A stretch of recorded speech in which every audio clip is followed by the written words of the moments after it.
ये मैंने क्यों पूछा आपसे, ये कल मैंने आईपीएल वाली बात आपसे क्यों पूछी है। देखो सर, जहाँ मैं पहले कि किस तरीके से पब्लिक को फंसाना है, भैया वैसा नहीं है मार्केट जैसे हम समझते हैं। मैंने किसी को कभी खरीदने बेचने के लिए चीज़ें नहीं बताई, पर कहा है रुपए करीब कल ये शेयर गिर गया और अब लोग कहेंगे हम फंस गए। तो सर फंसना तो लाजमी है जब शेयर की आपने कुंडली नहीं देखी। मैं आपको रिलायंस इंफ्रा के बारे में समझाऊंगा और उसकी वजह से आर पावर में भी प्रॉब्लम आती है, किस लिए आई, किस लिए लोअर सर्किट कल लगे, वो भी मैं आज आपको समझाऊंगा। देखो सर, जो मैं वीडियो बनाता जा रहा हूँ ना, उसकी गतिविधियाँ अगर आप समझते गए, बचे हुए तो आप खुद ही हो। बहुत से लोग कहते हैं सर इसके ऊपर वीडियो बना दो, उसके ऊपर वीडियो, लोअर सर्किट लगा रहा है, उससे ज़्यादा और हो सकती है अगर आपने चीज़ों को नहीं समझा। तो आज से एक प्रण बना लो भाई, जो चीज़ कमज़ोर है कर लो, अपना प्रॉफिट बुक कर लो। इतने चतुर बन जाओ कि आप किसी भी शेयर में क्योंकि कहीं ना कहीं हमारे अंदर कुछ छुपे हुए लालच हैं, उस छुपे हुए लालच को हमें मारना पड़ेगा। आपको पता है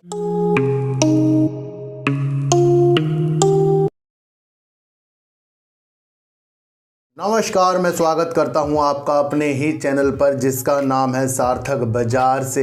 आज बात करेंगे इन्फीबीम की, बात करेंगे रिलायंस इंफ्रा की और बात करेंगे आर पावर की और बात करेंगे सर यस बैंक की, क्योंकि कुछ जो हमने पहले सोचा था क्या वैसे ही आगे यस बैंक में होता जा रहा है, उसके ऊपर भी आज हम अपनी एक प्रतिक्रिया रखेंगे। इन सब की बात करने से पहले मैं आपको एक चीज़ बताऊं, हर बार तो बताता हूं कि व्यू पर ही काम होता है और उस व्यू को अगर हम समझे तो बहुत कुछ अच्छा हो जाएगा। मैंने आपको कई बार कहा है कि अगर कंपनी का फंडामेंटल, कंपनी मजबूत है, कंपनी कर्जों में नहीं गिरी है, कंपनी अपने में सुधार कभी ना कभी कर लेगी। और कंपनी अगर कर्जों में डूबी है, इधर से प्रॉब्लम है, उधर से प्रॉब्लम है, उसके बाद भी आपका शेयर भागा जा रहा है, तो उस शेयर से हमें दूर रहना है। बहुत आसान है अपने को संतुष्टि तरीके से शेयर मार्केट में काम करना, पर हम उस तरीके से काम करने में विफल इसलिए हैं क्योंकि कहीं ना कहीं हमारे अंदर कुछ छुपे हुए लालच हैं। उस छुपे हुए लालच को हमें मारना पड़ेगा। आपको पता है कि किसी कंपनी के अंदर कुछ प्रॉब्लम है तो उस कंपनी के अंदर हमारी एंट्री बिल्कुल नहीं होगी। ध्यान रखना, इतने चतुर बन जाओ, या तो एंट्री कर लो, अपना प्रॉफिट बुक कर लो। इतने चतुर बन जाओ कि आप किसी भी शेयर में जो फंडामेंटल मजबूत नहीं है पर वो प्रॉफिट तो देता है, ये तो पता है कि कोई शेयर 100 से 200 भी जा सकता है, चाहे वो बेवजह ही भाग रहा हो। उस 200 तक जाने में आपको कितनी जल्दी प्रॉफिट बुक करना है मायने वो रखता है। आपको लोग उछालेंगे मतलब जो शेयर भाग रहा होगा 10-10, 20-20 रुपये भाग रहा होगा, वो इतना अच्छा हो जाएगा हम सब के लिए, क्योंकि हम उस तरीके की जो वीडियो देखते हैं वहाँ से हमारे अंदर की प्रतिक्रिया उस और लालच की ओर आकर्षित होती है। हम भूल जाते हैं उसका फंडामेंटल के, हम उसे एंट्री कर लेते हैं और टॉप पर हम एंट्री करते हैं। उसके बाद कोई न्यूज़, फिर शेयर ने लोअर सर्किट लगाना शुरू कर देता है। तो उस बारे में आज मैं आपको रिलायंस इंफ्रा के बारे में समझाऊंगा और उसकी वजह से आर पावर में भी प्रॉब्लम आती है, किस लिए आई, किस लिए लोअर सर्किट कल लगे, वो भी मैं आज आपको समझाऊंगा। देखो सर, सबसे पहले मैं आपको एक चीज़ बताऊं कि भारत प्रगति की ओर है। अब चुनाव शुरू होने वाले हैं, चुनाव का रूपरेखा बड़े निवेशक क्या क्या सोच कर बैठे हैं। खासकर जितनी भी बड़े बड़े इन्वेस्टर होते हैं जो शेयर मार्केट में पैसा लगाते हैं, वो गतिविधियों को देखते हैं कि बाहर के निवेशक इंडिया में क्या आ रहे हैं, क्या आकर वो क्या क्या चीज़ें सोच रहे हैं। बीते दिनों मैंने आपको ब्लैकस्टोन के बारे में बताया था, जिसने सबसे ज़्यादा यहाँ पर भूस्वामी बनने की कोशिश की है ज़मीन यानी रियल एस्टेट में। ये मैंने आपको ब्लैकस्टोन के बारे में बताया क्योंकि ब्लैकस्टोन ने हमारे सामने एक प्रतिक्रिया ये रख दी कि जहाँ वैश्विक स्तर पर मंदी का दौर है, इंडिया में जिस तरीके से किराए बढ़ते जा रहे हैं और भूमि कम दिख रही है, तो इसका मतलब यहाँ पर निवेश करना रियल एस्टेट पर अच्छा हो जाता है। ये मैंने आपको बताया और ये भी बताया कि वो ज़्यादा से ज़्यादा कंपनियों में निवेश करेंगे तो यहाँ पर रियल एस्टेट जो है आगे की स्थितियों में अच्छा हो सकता है। ये क्यों हो रहा है? क्योंकि ब्लैकस्टोन जो आपको पता है बड़ा बड़ा इन्वेस्टर है, तो उसने इंडिया पर ये राह देखी। इससे काफ़ी लोग अपनी प्रतिक्रिया बनाएंगे। एलन मस्क के बारे में आपको पता है, एलन मस्क की टेस्ला एक कार आती है, और आपको पता है कि एलन मस्क से हमारे देश के प्रधानमंत्री जी ने मुलाकात उनकी सिटी में की थी, उनके देश में की थी, तो वहाँ से कुछ चीज़ें जागी थी। अब 22 अप्रैल से कुछ चीज़ें शुरू हो रही है, और वहाँ पर हमारे टेस्ला के जो मालिक हैं एलन मस्क यहाँ पर आ सकते हैं, और वो प्रधानमंत्री जी से मुलाकात करेंगे इसी महीने। यहाँ से आपको ये नहीं देखना है कि टेस्ला यहाँ पर गाड़ियाँ दौड़ेगी, टेस्ला की ये चीज़ें हो जाएंगी। अब टेस्ला की जो भी चीज़ें यहाँ हो वो उनका आपसी मैटर हो गया। पर आपको इससे क्या विशेषताएं दिख रही हैं कि एक बड़ा उद्योगपति इंडिया में आ रहा है, तो वो कुछ प्रगति की चीज़ों को देख कर आ रहा है, यानी कि प्रोग्रेस। इंडिया प्रोग्रेस करेगा तो ऑटोमेटिकली निवेश करने की चीज़ें हमारे मन को अलग आधुनिक तरीके से उपलब्ध कराती है, हमारे विचारों को, कि देश प्रगति की ओर है, देश प्रोग्रेस की ओर है। काफ़ी लोग इस मुलाकात को जोड़ेंगे कि सर इसका स्टार लिंक भी आता है, क्या पता ये वोडाफोन आइडिया की तरफ से कुछ चीज़ें हो जाएं। भाई उन चीज़ों में बिल्कुल भी आपको नहीं खोना है। आपको ये देखना है कि बड़े बड़े उद्योगपति इंडिया में आ रहे हैं और वो बाहर की चीज़ें यहाँ पर देख रहे हैं, तो यहाँ पर देश हमारा प्रगति की ओर है। तो इस चीज़ से आपको समझना है, क्योंकि काफ़ी लोगों ने मुझे कमेंट किए हैं कि सर एलन मस्क आ रहे हैं, इससे क्या क्या क्या दिशा दिख रही है। इससे भाई पॉजिटिव दिशा दिख रही है, क्योंकि बाहर की चीज़ें यहाँ पर ध्यान केंद्रित हो रहा है भारत की ओर, तो भारत उन्नति की ओर है, इसलिए ध्यान। तो सर भारत में कुछ उज्ज्वलता अगर उद्योगपति को नहीं दिखती, तो क्या वो यहाँ पर आकर अपनी प्रतिक्रिया ब्लैक स्टोन जैसे या फिर ब्लैक रॉक जैसी चीज़ें इंडिया में करते? बिल्कुल नहीं करते। ये बड़े बड़े लोग जो अमीर बनकर बैठे हैं, भाई इनको पहले अपना फ़ायदा चाहिए, है ना। नुकसान करने के लिए तो कोई इन्वेस्टमेंट करेगा नहीं। तो एलन मस्क आ रहे हैं, सोचिए कि एक और उद्योगपति इंडिया में आ रहा है, तो इंडिया पर आपको अपनी विशेषताएं आगे के लिए पॉजिटिव संकेतों के साथ देखनी चाहिए। उतार चढ़ाव तो हर शेयरों में हो जाते हैं। देखो सर, एक बार मैं आपको एक चीज़ बताऊं कि एक शेयर है हमारा रिलायंस इंफ्रा, जो अनिल अंबानी की एक इंफ्रास्ट्रक्चर की एक कंपनी है। आपको एक विशेष तौर पर यह समझना पड़ेगा कि 13 मार्च 2024 को शेयर करीब 186 रुपये करीब का था। शेयर ने 13 मार्च 2024 को 186 रुपये के लेवल से ताबड़तोड़ तेज़ी करके दिखा दी, और 298 रुपये करीब, है ना, 298 रुपये करीब 5 अप्रैल तक आपको छू कर दिखा दिया। 186 से 258, इतनी जल्दी?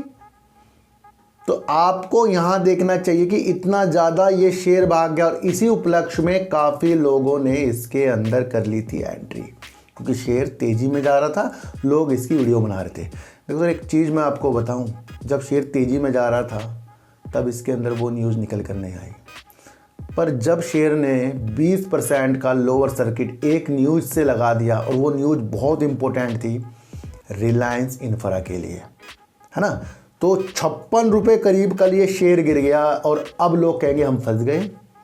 तो फंसना तो लाजमी है जब शेयर की आपने कुंडली नहीं देखी। शेयर की कुंडली, शेयर का शेयर होल्डिंग पैटर्न और शेयर के साथ कौन कौन सी न्यूज़ चल रही है, ये आपने नहीं देखी।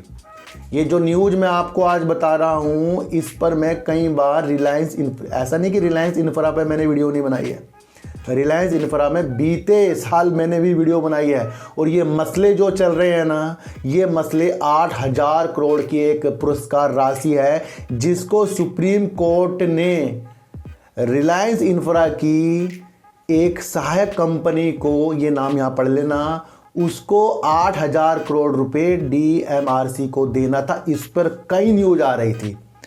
2012 का मामला था, और 2012 से एक ऑर्डर जो चीज़ें की गई थी कि ये पैसा DMRC जो है रिलायंस इंफ्रा की सहायक कंपनी को देगा, क्योंकि एक हाईवे मेट्रो का बनना था, उसके अंदर से एक उज्ज्वलता रिलायंस इंफ्रा की सहायक कंपनी ने देखी थी, क्योंकि उनको 8,000 करोड़ रुपए के आदेश पहले हुए मिले थे।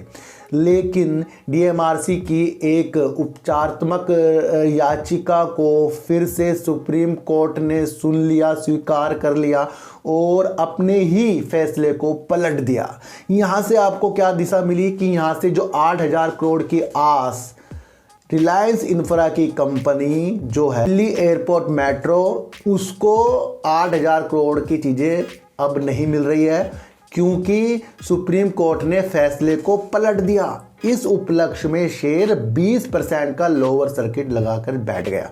क्या ये जो तेजी में शेयर भाग रहा था, क्या उज्ज्वलता आ रही थी इसके अंदर? क्या कुछ अंदरूनी बहुत अच्छा काम हो रहा था? नहीं, ऑपरेटर लग जाते हैं इसके अंदर। जब शेयर बड़ी तेजी में हो और उसका फंडामेंटल बहुत कमज़ोर हो तो समझ जाइए अपना प्रॉफिट हमें कहीं समय पर प्रॉफिट बुक। मैं कितने अलग तरीके से वीडियो बनाता हूँ आपके लिए, चलता यही है। क्या जब शेयर 186 से 298 रुपये करीब गया तो क्या वहाँ कुछ बहुत अच्छी न्यूज आई थी? क्या कुछ बहुत सेल्स में बढ़िया काम कर दिया था? Q4 तो अब आएगा सर, देखो सेल्स तो कर रहा है, पर ये जो 186 से 298 यानी कि किसी ना किसी ऑपरेटर को पता है कि किस तरीके से पब्लिक को फंसाना है। भैया वैसा नहीं है मार्केट जैसे हम समझते हैं। मैंने किसी को कभी खरीदने बेचने के लिए चीज़ें नहीं बताई, पर कहा है कि पहले बचो, ऑपरेटरों से बचो भाई, यही हमें फंसा देते हैं। देखो एक चीज़ आप ये समझो कि कंपनी के अंदर जो प्रमोटर है 16.50% है, एफआईस कंपनी के अंदर करीब 12.69% है, डीआईएस कंपनी के अंदर करीब 2.64% है, और पब्लिक तो मालामाल कभी नहीं हो सकती, क्योंकि पब्लिक ही कंपनी के अंदर करीब 68.03% है। भाई अब ये पब्लिक अब इस तरह से निकलेगी क्यों? क्योंकि वो अपने माल को अब छोड़ेगी। 56 रुपये एक दिन में शेयर गिरना मजाक बात नहीं है। और सुप्रीम कोर्ट ने ये भी कह दिया कि डीएमआरसी 8,000 करोड़ रुपए जो देने थे उसके लिए बाध्य नहीं है। मसले लंबे चलते आ रहे हैं और मसलों में जब अपने ही फैसले को पलटने वाली चीज़ें अनिल अंबानी की कंपनी के लिए आएंगी तो रिलायंस इंफ्रा उसकी एक सहायक कंपनी है तो निगेटिव होगी, और उसकी वजह से आर पावर ने भी लोअर सर्किट लगा दिए कल। आर पावर की तो चीज़ें मैंने आपको बताई है। Q4 का आपको वेट करना पड़ेगा भैया। बिना Q4 के आप अपनी उज्ज्वलता अगर आर पावर में लगा रहे हैं तो इससे ज़्यादा हमें और तकलीफ़ नहीं होगी, क्योंकि अभी भी शेयर लोअर सर्किट लगा रहा है। उससे ज़्यादा और हो सकती है अगर आपने चीज़ों को नहीं समझा। तो आज से एक प्रण बना लो भाई, जो चीज़ कमज़ोर है ना और लोग उस पर वीडियो बना रहे हैं, पहले उसकी विधियों को समझ लो कि अंदरूनी तौर पर कंपनी कैसी है। इसलिए आर पावर भी अब चपेट में आ चुका है रिलायंस इंफ्रा के, क्योंकि एक बहुत मध्यस्थ पुरस्कार जो मिलने वाला था 8,000 करोड़ का, वो अब बाध्य नहीं है देने के लिए डीएमआरसी। बहुत सरल शब्दों में मैंने आपको आज रिलायंस इंफ्रा से अलग रणनीति बता दी कि जो शेयर तेजी में भाग रहा है उसके ऊपर अपनी प्रतिक्रिया को थोड़ा सा बचा कर रखो। तो भाई भागेगा शेयर, भागेगा, भागते तो सभी हैं, पर वजूद के साथ भागना वो इम्पोर्टेंट चीज़ हो जाती है। अब ये 56 रुपये इसने गिर कर दिखा दिया, तो इसका मतलब अब कंपनी कुछ लोगों के लिए, देखो उनके लिए ख़राब है जिन्होंने इसको तेज़ी में पकड़ा, पर उनके वजूद के साथ ये कभी ख़राब नहीं हो सकती जिन्होंने इसके काम को समझा, क्योंकि सेल्स भी कंपनी दिसंबर 2023 में 4,657 करोड़ की बैठी है। वैसे लॉस तो कंपनी कर ही रही है, पर 4,657 करोड़ की कंपनी सेल्स भी कर रही है, तो ये भी बहुत बड़ी बात है। और कंपनी 301 करोड़ रुपए करीब का लॉस भी कर रही है। जो सितंबर 2022 से लगातार कंपनी लॉस कर रही है, उस कंपनी में इतने 20-30 रुपए के उछाल आना, ये मायने इस बात से समझ में आ गया कि कहीं ना कहीं ये ट्रैप वाली चीज़ें थी। आज से प्रण ले लो।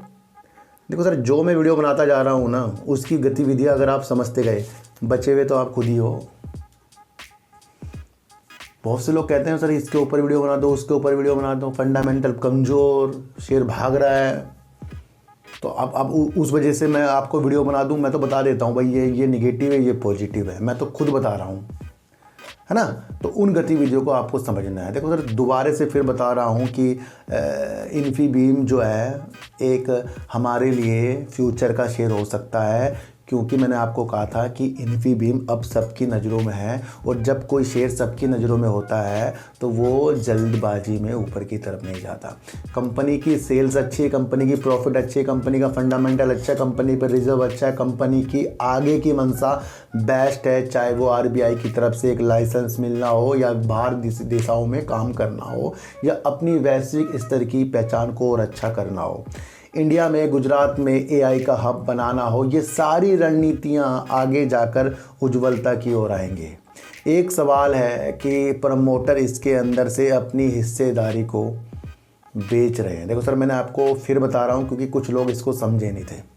जब कंपनी बिल्कुल अच्छी हो और प्रमोटर अपनी हिस्सेदारी बेच रहे हो, खरीद रहे हो, उससे थोड़ा इफेक्ट निगेटिव तो पड़ या पॉजिटिव पड़ सकता है, पर लंबे समय के लिए नहीं पड़ सकता है, क्योंकि एचडीएफसी बैंक के पास भी प्रमोटर नहीं है, पर कंपनी अच्छी है। म्यूचुअल फंड वाले एक ने एंट्री और एक ने एग्जिट किया, यानी कि तालमेल बिठाकर रखा है। अभी 2024 मार्च का ये डाटा मैं आपको बता रहा हूँ, और भी ज़्यादा इसके अंदर म्यूचुअल फंड वाले अपनी होल्डिंग को बनाकर बैठे हैं। सवाल तो ये है कि जब कंपनी अच्छी है तो क्यों प्रमोटर इसके अंदर से अपनी चीज़ों को कम कराए।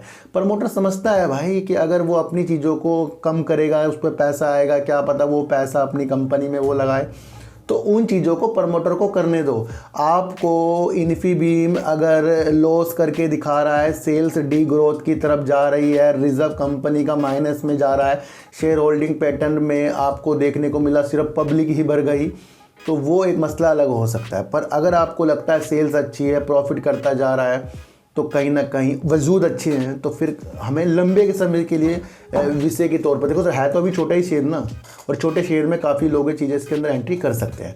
तो इस शेयर के अंदर हमें बड़े संयम के साथ, कम शेयरों के साथ, तो सर मेरे पास बहुत पहले थे लेकिन मेरे पास अब बहुत कम है, उतने हैं जितना मैंने इसके अंदर छोड़ सकता हूँ।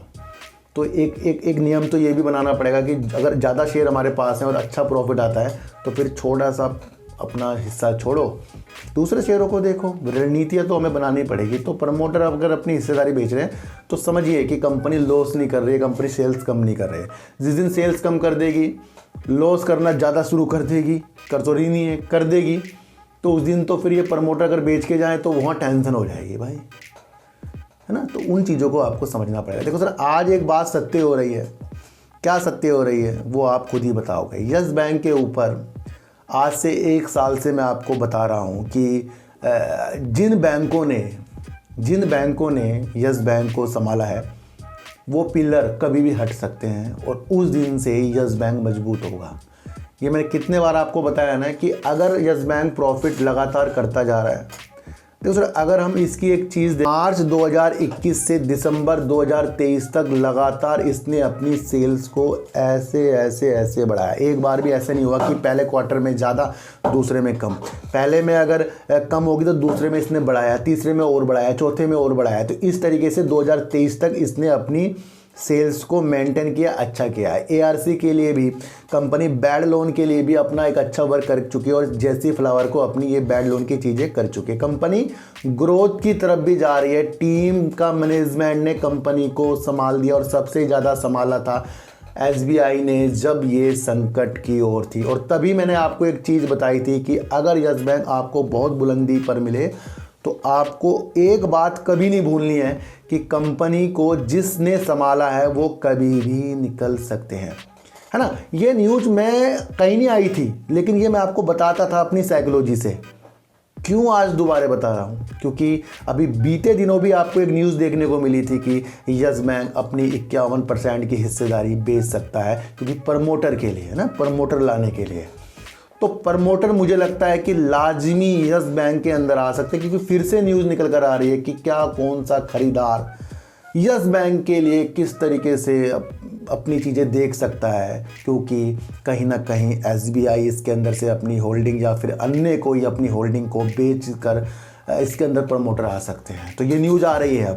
अब ये न्यूज़ जो निकल कर आ रही है तो आपको ये भी समझना चाहिए कि सबसे बड़ा सहारा किसका है। सबसे बड़ा करीब 26% का सहारा एसबीआई की तरफ से है। और ये न्यूज़ पहले भी आती थी कि भाई एसबीआई कभी भी अपनी हिस्सेदारी को बेच सकता है ना। तो मैंने कहा था इस न्यूज़ के लिए हमें तैयार रहना पड़ेगा, और ये न्यूज़ अब फिर से निकल कर आ रही है, पर ये पक्की चीज़ों के साथ नहीं है कि भाई कितना बेचेंगे कितना करेंगे, क्योंकि 51% प्रमोटर वाली न्यूज़ तो हमारे कानों में पहले से ही है। उसके बाद शांति का माहौल है, फिर उसके बाद दोबारे से न्यूज़ है, तो उस न्यूज़ को देखना है कि यस बैंक के लिए कौन सा बायर कितना अपनी क्षमता को बता सकता है। तो वो उस वक्त जब यस बैंक अपने में सुधार कर रहा है। तो अगर ये SBI हो गया, LIC हो गया और अन्य बैंक हो गए, HDFC हो गया, तो वो अगर अपनी चीज़ों को बेचेंगे तो कौन खरीदेगा। सवाल अब ये होगा, तो कहीं ना कहीं यस बैंक अब इस चीज़ में घूमने वाला है कि अगर ये हटे प्रमोटर कौन बनेगा, कौन है खरीदने वाला यस बैंक को, ये अभी तो हमें नहीं पता, पर आगे जाकर ये न्यूज़ आने वाली। तो अब यस बैंक शायद फोकस में रहने वाला है और ज़्यादा फोकस में रहेगा, क्योंकि अगर ये SBI हो गया, इस तरीके की चीज़ें निकलेंगी तो कौन आ रहा है, वो कौन सा नाम है, वो बाहर के हो सकते हैं, इंडिया के हो सकते हैं, क्योंकि भाई न्यूज़ आ चुकी है।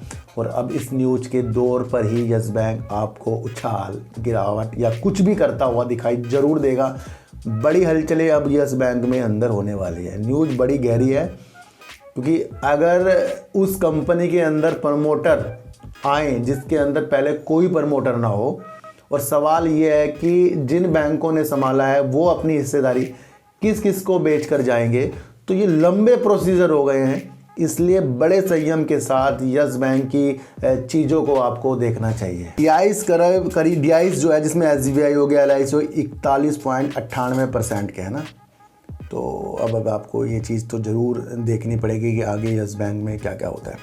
एक चीज़ मैं आपको और बताऊं, जिसने अपना व्यू ही मार्केट में नहीं बनाया कि आगे ऐसा भी हो सकता है कि अगर हम किसी शेयर को कुछ पॉजिटिव समझ कर ले रहे हैं और दूसरी तरफ आपने ये नहीं सोचा, तो अगर मेरी ये चीज़ें सही नहीं हुई और शेयर ने गिरावट कर दी तो मैं अपने को संभाल सकता हूँ क्या? मैंने एक सारी पूंजी एक ही शेयर में लगा दी, क्योंकि IPO के दौरान तो पेटीएम भी बहुत बुलंदियों पर था।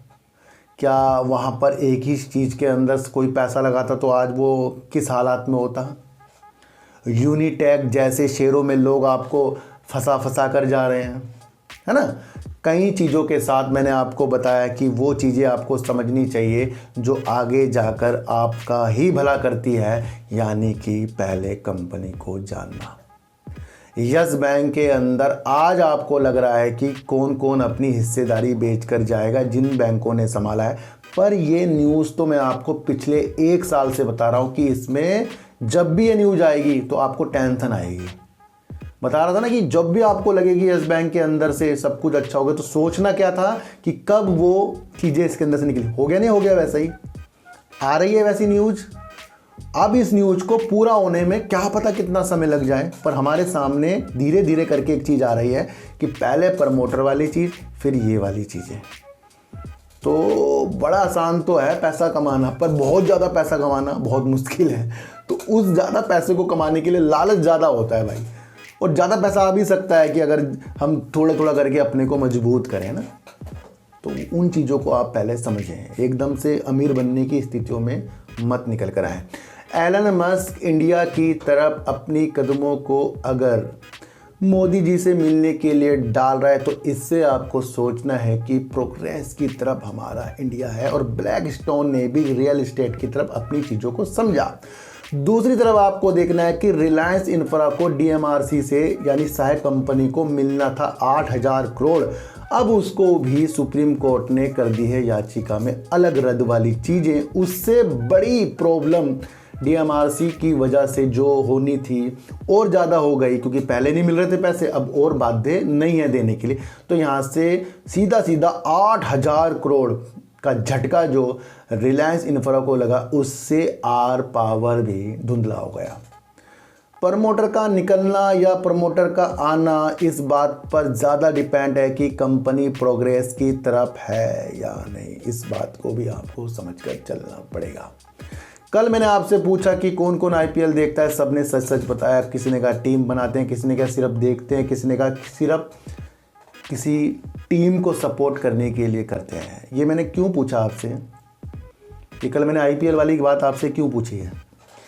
देखो सर, जहाँ मैं पहले एक से डीलिंग करता था, मैं आपको एक चीज़ बता रहा हूँ, उसने किसी डॉक्टर के यहाँ पर एक क्वांटर होता है ना, मतलब ले लिया है कि भाई वो दवाई उस डॉक्टर की वो ही देगा, तो कमाई बहुत होती है उसके अंदर। पर उसको लग गया था IPL का चस्का, मैच में पैसे लगाने का। 4 साल 5 साल उसकी हालत ऐसी होगी कि जो उसने पहले दवाई की वजह से मकान बनाए थे, ये करा था, वो बिक गया। इतना हालत ख़राब हो गई कि मेडिकल भी उसे छोड़ना पड़ा। उसने अपनी मानसिक स्थितियाँ इतनी खो दी कि जो पेमेंट उसे देनी थी तो वो फ्रॉड चेक देता था, उसमें भी उसको पुलिस की चीज़ें देखने को मिली, फिर मेडिकल भी छूट गया। मुझे ये बात इसलिए मैं आपको बता रहा हूँ, ये वाक़या पिछले साल का है, लेकिन मुझे याद आ गया क्योंकि काफ़ी लोग कितना विचलित कर रहे हैं टीम बनाने ये वो करने में। तो उस लड़के ने फांसी लगा ली थी। तो जब हम अपनी हालात को सही वक्त पर समझ जाते हैं तो हम मजबूत हो जाते हैं, और जब हम अपने हालात को और बिगाड़ते रहते हैं सही होने के बावजूद भी, तो हमारी मानसिक स्थितियाँ ख़राब हो जाती हैं।